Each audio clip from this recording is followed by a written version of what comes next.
Aplikasi Peduli Lindungi COVID-19 jadi sorotan Amerika Serikat terkait praktik HAM di Indonesia. Laporan Kementerian Luar Negeri AS menyebut adanya kekhawatiran pengumpulan dan penggunaan data pribadi pengguna aplikasi.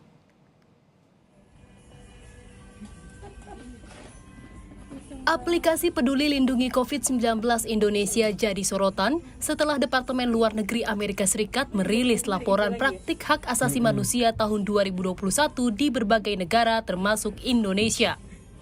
Dalam laman Kementerian Luar Negeri Amerika Serikat disebutkan bahwa aplikasi Peduli Lindungi jadi kekhawatiran lembaga non-pemerintah terkait pengumpulan dan penggunaan data pribadi pengguna aplikasi. Pemerintah membantah tudingan aplikasi Peduli Lindungi melanggar HAM atau kerahasiaan data pribadi.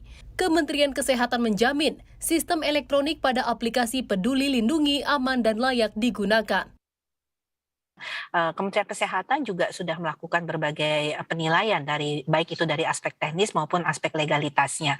Jadi selain kita bekerja sama dengan Badan Cyber dan Sandi Negara ya untuk memastikan tadi keamanan dan tidak digunakan untuk kepentingan lain selain tentunya penggunaan untuk pengendalian pandemi, maka tentunya ada sistem pengamanan berlapis yang kita terapkan pada aplikasi Peduli Lindungi, yaitu mulai dari pengamanan aplikasinya sendiri ya supaya tidak dihack, pengamanan pada infrastruktur termasuk bahwa pusat datanya ini ada pada pusat data nasional.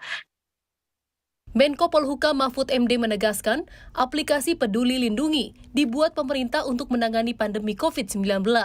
Mahfud juga menyebut penanganan COVID-19 Indonesia peringkat 4 terbaik di dunia, jauh melampaui Amerika Serikat. Indonesia itu termasuk atau menjadi negara yang terbaik di Asia ya di dalam penanganan COVID, itu satu. Kalau di belahan dunia, Indonesia itu termasuk bagus, jauh lebih bagus dari Amerika di dalam menangani COVID ini.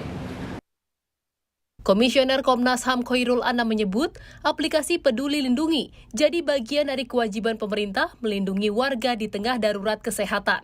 Komnas HAM belum menemukan indikasi pelanggaran HAM aplikasi Peduli Lindungi.